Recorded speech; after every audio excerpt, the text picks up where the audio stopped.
Nero, you've probably heard the story of the mad emperor who fiddled while Rome burned. But the real story of Nero is far more twisted, and frankly more terrifying than any legend. So let us peel back the layers of history and look into the eyes of one of its most notorious tyrants. Nero's story begins, surprisingly, with a lot of promise. He was the great-grandson of Emperor Augustus, a direct link to Rome's golden age. When he took the throne at just 16 years old, the people of Rome breathed a sigh of relief. He was young, charismatic, and under the guidance of his wise tutor, Seneca. The first 5 years of his reign were actually considered a mini-golden age. He lowered taxes, supported the arts, and was genuinely popular. He seemed like the perfect ruler. But underneath that charming exterior, a monster was brewing. The first chilling sign? His own mother, Agrippina. She was a master political schemer who had maneuvered him onto the throne, and she wasn't about to let go of the power. Nero grew to resent her control. He tried poisoning her, but she'd built up an immunity. He then designed a special collapsible boat, meant to fall apart and drown her at sea. Incredibly, she survived and swam to shore. In the end, fed up with his failed attempts, Nero just sent assassins to her villa to finish the job. He murdered his own mother. And that was just the beginning.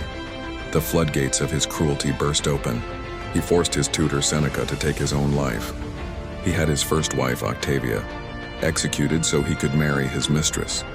He then reportedly kicked that mistress, Poppaea, to death while she was pregnant.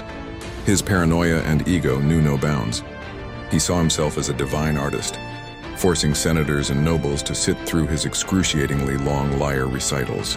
Anyone who dared to fall asleep or try to leave faced his wrath.